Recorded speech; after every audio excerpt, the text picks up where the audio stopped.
Hello, ladies and gentlemen. My name is Cadet 3rd Class Samuel Donnellan. Welcome to the 28th Annual National Character and Leadership Symposium. It is my privilege to welcome you and our guest speaker, Ms. Stacy Allison. Ms. Allison is best known as the first American woman to summit Mount Everest. She serves on the Board of Trustees of National University and is the chairperson for the American Lung Association's fundraiser, Climb for Clean Air. Remarkably, she is also a successful author and a committed mother of two. After being stopped by a storm on her first attempt to summit Mount Everest, Ms. Allison returned, and on September 29, 1988, became the first American woman to reach the peak of the world's highest mountain. In the spirit of giving back to her community, Stacy chairs the American Lung Association of Pacific Mountain Region's fundraiser, Climb for Clean Air. She has worked on women's build projects for Habitat for Humanity and also volunteers for Medical Teams International. Stacy's first book, Beyond the Limits, A Woman's Triumph on Everest, is a suspenseful, triumphant adventure story. Her second, Many Mountains to Climb, Reflections on Competence, Courage, and Commitments, is an exciting anecdotal account of her climbing challenges, practically applied to help you plot your way to more surely to a professional and personal success. Ladies and gentlemen, it is a privilege to present to you Ms. Stacy Allison. Thank you. It's an honor to be here today. Mount Everest is huge. It's majestic and it's overpowering. It rises over 29,035 feet in elevation. To the Sherpa people who live beneath her shadows, she's known as Sagamartha, Mother Goddess of the world. And for climbers, this mountain has come to represent one of the grandest prizes in mountaineering. But you have to understand that you have only 25% chance of reaching the top and an even greater chance of getting slammed in the process. When the stakes are this high, every decision matters. How we choose to participate as team members and leaders makes a difference, not only in our survival, but our success. And the same is really true with you. If you think about it, you're involved in a situation that is dynamic, demanding, and sophisticated. Your academic work, your training, your leadership training regimen, it all requires you to make decisions that matter. It requires you to choose how you're going to participate as a team member and a leader along the way for your success and your very survival. So let's go ahead and get started. I'd like to start above 25,000 feet on the side of Mount Everest. Scott Fisher, Hugh Belk, Wes Krause, and I were climbing towards the top. It was our summit bid. The day was absolutely perfectly clear. There wasn't a cloud in the sky. I can remember counting my steps, 1, 2, 49, 50. I would pause and I would look out at the horizon, some of the world's highest peaks far below me. And then I would look up at the peak of Everest, glistening in the sunlight, and I would remind myself why I was there. And then back to counting my steps, all along thinking that nothing can stop us. This is our summit bid. Almost 2 days we would be climbing towards the top. At one point I paused and I looked around, and what I saw was a bank of ominous black clouds gathering below us. Well, this is the one thing that could stop us. It's also the one thing we had absolutely no control over. We had a decision to make. Do we continue climbing regardless of the consequences, or do we play it safe and turn around and go back down?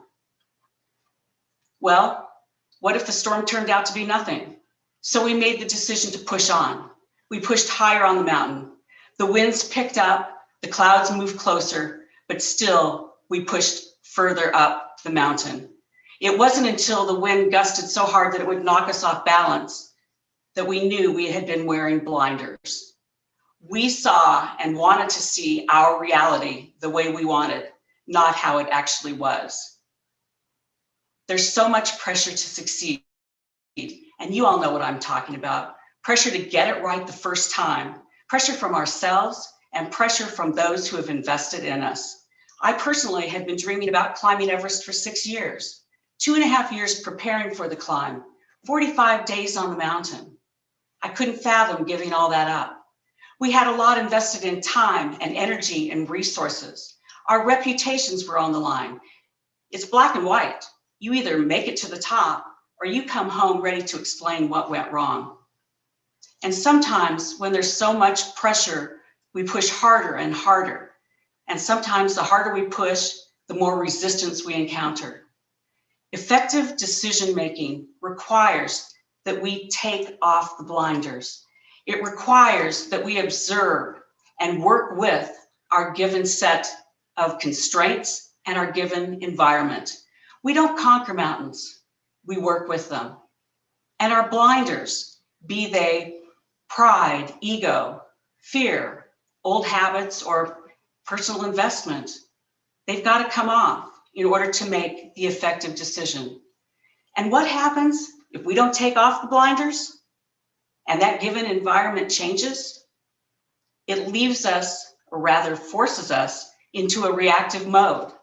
It leaves us more vulnerable, and it significantly narrows our options. Our options were narrowed on this climb. We knew we could not sit out a major storm above 26,000 feet at our next highest camp. We also knew that at this point, we couldn't go all the way back down to base camp. So we had only one option left, and that was to go back down to our next lowest camp. 20 minutes after we made that decision, one of the worst storms in 40 years slammed into the side of Everest. And it was all we could do to get back down to our camp alive.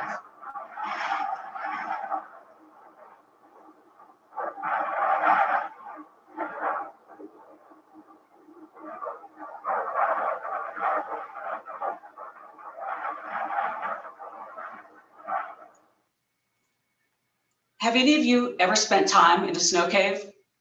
Well, we don't have time for that story, but suffice it to say that we spent 5 days in this snow cave. The weather was blowing, the wind was blowing over 100 miles an hour. We spent 5 days here. We climbed up higher on the mountain, spent another 3 days at above 26,000 feet, and we knew we would not make it to the top. We turned around. We failed. And I want to just touch briefly on failure, because people fail all the time. It's part of the process towards success. Failure is only temporary. It allows us to learn from our mistakes so that we can take that learning and turn it into knowledge and get back on the mountain and try again. It's when we give up, that's what makes failure permanent, because when we give up, we don't learn and we never go back. And the other thing I want to mention here is it takes strength and courage to climb a mountain. It takes strength, courage, and wisdom to turn around. And what that means is the strength to constantly look up, assess, and reassess every step of the way. Take those blinders off. The courage to change when something is no longer serving our purpose. And wisdom is simply learnings from the successes and our failures, and turning those learnings into knowledge that we can use to get back on track. I was very fortunate because the following year I did go back to Everest again. The first expedition was from the north side in Tibet. The second time I would be climbing from Nepal. Now you think your challenges start as soon as you get to the mountain, but that's not true. Our challenges began when we arrived in Kathmandu after 17 hours of sitting on an airplane. It was like letting lions out of a cage. The first thing we had to do was get our 460 boxes of food and equipment out of customs. So what did we do? We ran into the airport, and instead of knocking politely on the door of the customs agent's office, we burst through that door. And we said, we would like to get our gear. And he said, oh, namaste. And we bowed and said namaste, which is the typical greeting. And he said, sit. And we looked at him and we said, sit. We've just been sitting for 17 hours. No, thank you. And he looked at his watch and he said, your paperwork is not ready. You must come back this afternoon at 2:30. So out we went. In we came at 2:30. This time we were polite. We knocked on the door. Namaste, namaste. And he said, sit. And this time we sat. And then he ordered tea. And we said, no, thank you. We don't have time for tea. And he said, oh, your paperwork is still not ready. So out we went, in we came, out we went, in we came. And it seemed like the harder we pushed, the more resistance we encountered, because the calmer our customs agent became. How many of you get so caught up in your busyness of business that you forget to sit down and drink tea with people? How many of you know the golden rule? Okay, well, hopefully, what is it? Do unto others as you would have them do unto you, which is self-focused. A better rule is the platinum rule. Do unto others as they would have you do unto them. We live in a global environment.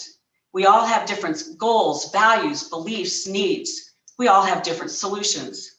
And the only way we understand people is to sit down, listen to them, and actually hear them. It took us a long time because we were very slow learners. It took us 11 days and a $2,000 gift. But our customs agent taught us a very important lesson.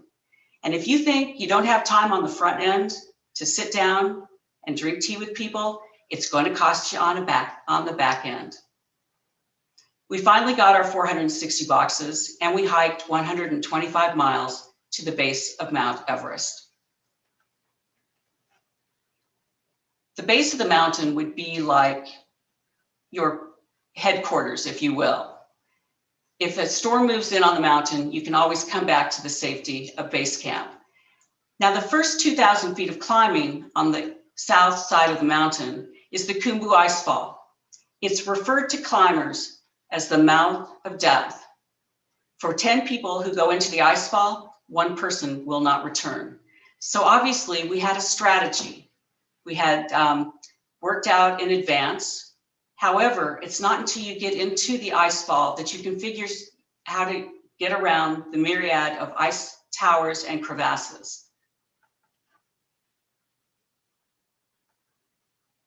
And if you can see those dots, those are people, to give you some perspective on how big some of these ice towers can be. We brought 2 miles of safety line with us that we would anchor into the snow and ice, clip ourselves onto that rope in case we should slip and fall, that's going to catch us. We also brought along 8-foot long aluminum ladders. We would link those ladder sections together, hoist them over the crevasses so that we could then walk across them. And by the way, these are OSHA approved. So I'm going to digress and have you follow me across this particular ladder section. And by the way, anytime we encounter challenges, it causes us to ante up. You know, do we want to continue? Is our goal worth it? Do we see ourselves reaching the top of Everest? Otherwise, if you don't see yourself achieving your goal or reaching the top of the mountain, you're not going to take the risk of crossing these ladders.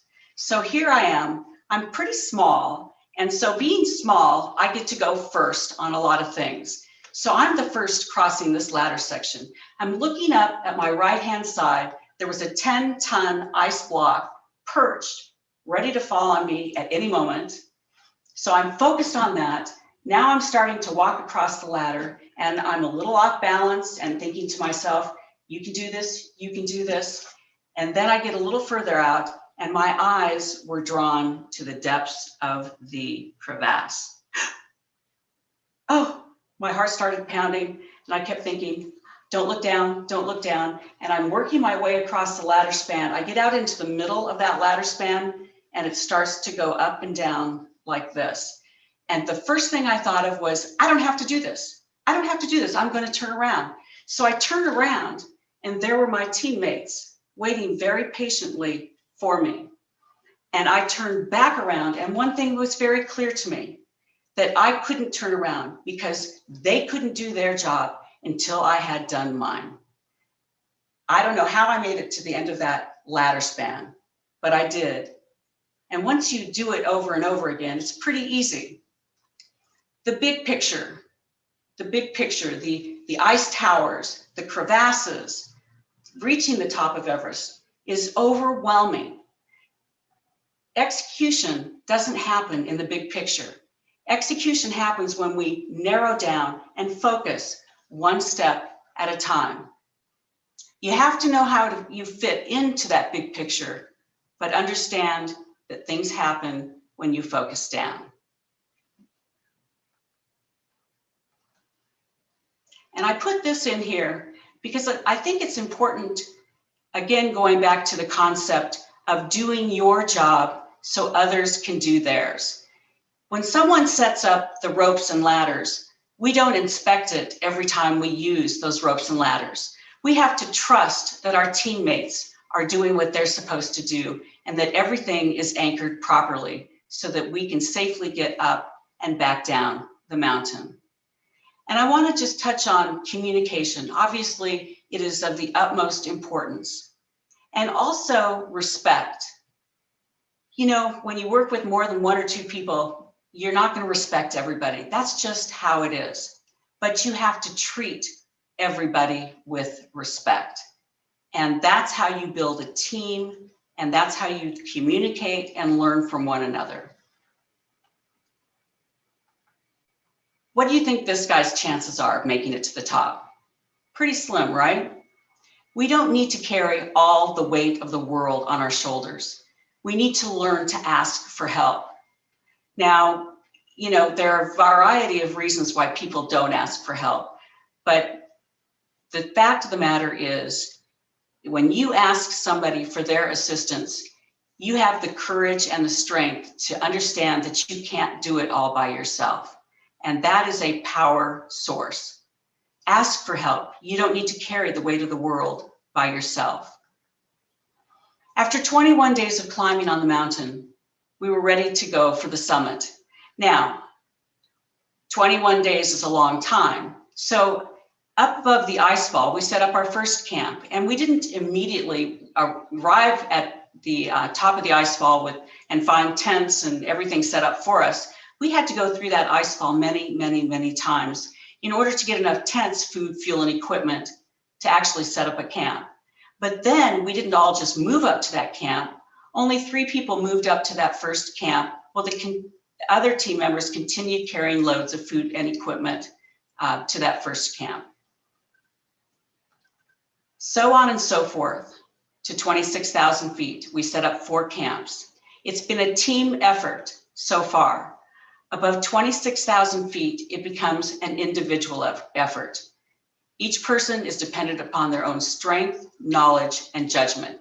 Because above 26,000 feet, we don't rope up, we don't fix the route. Not all of us would go to the top together. The people who were highest on the mountain would go first. I was one of those who was highest on the mountain. And once again, I found myself counting my steps. 1, 2, 49, 50, pausing, looking out at the horizon, looking up at the peak of Everest, this time glistening in the moonlight. And then I would focus down and continue counting my steps, thinking nothing could stop us. Not this time. It's absolutely perfectly clear. The weather is perfect. And then I paused and I looked down and I noticed that 2 of our Sherpas were far below us. They had turned around. With them, they took 2 extra bottles of oxygen that we would all need in order to reach the top. But we didn't talk about it. Well, actually, we said a few 4-letter words, but we continued climbing up the mountain like we had no care in the world. We got up to 28,000 feet, 1,000 feet shy of the summit, and we realized we had a problem. We had 1 extra oxygen bottle, and we had 4 climbers. Who would get that bottle? Jim Frush, who was the expedition leader, said, let's go down to high camp. We'll try again tomorrow. And Jim and Steve and I looked at one another and we said, no way. We've got 1 bottle. Someone has to try to make it to the top. And Jim looked directly at me and my heart started pounding away. And all I could think to say was, let's draw straws. So we had the world's highest lottery at 28,000 feet. Now, some of you might be thinking, what is that all about? You have a strategy on how you're going to climb the mountain and you didn't take this into consideration?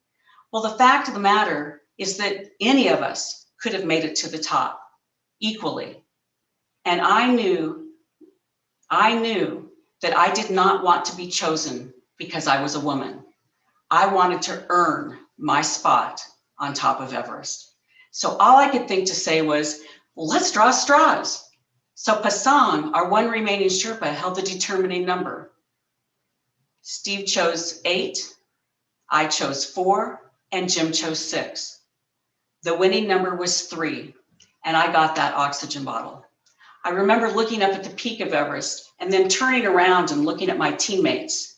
They had a decision to make, all 3 of them. They could risk running out of oxygen and climb to the top, or they could play it safe and turn around. Steve and Jim were not willing to take that risk. Pasang, however, was. And I have come to believe that no matter what our goals are in this life, it boils down to what we're willing to risk. And I'm not talking about physical risk. I'm talking about risk in time and energy and resources. I'm talking about risking your reputation for what you believe, emotional risk. And I also have come to believe that sometimes you have to walk away from everything that has meant security to you in order to reach those goals and those dreams. The 4 of us said our goodbyes. Pasang and I headed up the mountain. Steve and Jim turned around. The closer we got, the more the wind started to blow. As a matter of fact, at this point here, it blew my hat off my head. It hovered in space for about 10 seconds, and then it dropped 8,000 feet. I did not go after it, but I hesitated. If the wind's blowing this hard down here, what will it do to me on the summit? But it was like a magnet at that point. I could see the top, and it was pulling me towards it. And all of a sudden, I found myself on the point where I could go no further. I knew I was on top. I felt this incredible swell of emotion rise inside me. I turned around. I wanted to hug someone. I wanted to see our success, my success, reflected in someone else's eyes. But when I turned around, there was no one there. And sometimes, in our greatest moments of glory, we're going to find ourselves by ourselves. We can't depend on external accolades to validate us. We have to depend deep down inside for our own validation, on our own achievements. 15 minutes later, Pasang joined me on the top. It was also his first time on the top of Mount Everest, and his joy was a joy for me to watch. Now you think, whew, you made it to the top, you can just kick back and relax. Well, we had 35 corporate banners, and we had to photograph those banners. But you never can kick back and relax once you achieve a goal, right?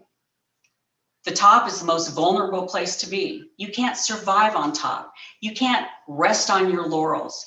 You always have to come back down and set new goals for yourself. What the top is good for is it's good for looking out at new opportunities for growth and development. And then you have to learn, again, from your failures on the climb, your successes on the climb, reflect and turn those learnings into knowledge. And in closing, the world is not changed by people standing on mountaintops. The world is changed by you, the cadets of our Air Force Academy. You have an incredible opportunity attending the Academy, which also brings an incredible responsibility to give back to your communities, to the United States, to the world. I want to wish each and every one of you the very best as you move forward in your life. Thank you so much. Namaste.